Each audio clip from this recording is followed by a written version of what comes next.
Siamo allo sfascio totale. L'ipotesi sul tavolo del governo parla di 3 miliardi di euro da recuperare, parole che scatenano immediatamente la reazione del capo dell'esecutivo regionale, Luca Zaia, che ha spiegato di essere pronto a mettersi di traverso se il governo proseguirà con i tagli orizzontali. È scandaloso ed è senza vergogna. Abbiamo chiuso l'accordo non più tardi di un mese fa rispetto al budget della sanità a livello nazionale. Che oggi ci vengono a dire che vogliono tagliare 3 miliardi in maniera orizzontale è scandaloso. A spaventare i pazienti è soprattutto la paura di dover pagare di più per le cure. È una vergogna. I tagli a pagare i ministri che si dà a Roma. Non dovrebbero togliere i soldi dalla sanità. Più di così no, perché è già tanto, per chi prende uno stipendio basso. La sanità interessa a tutti ed è una grave perdita.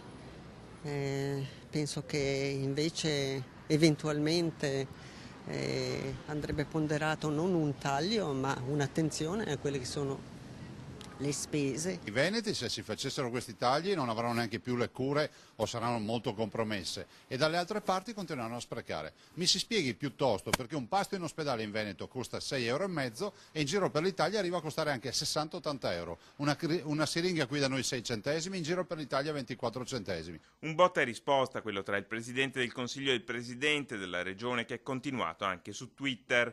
Prendiamo atto delle promesse, ha scritto Zaia, ma fino a quando non vedremo che a pagare saranno gli spreconi non ci arrendiamo. Intanto ad essere preoccupati sono anche i dipendenti pubblici. Dalla parte degli utenti io spero che ci sia qualche protesta, qualche intervento, perché noi come dipendenti, io sono dipendente,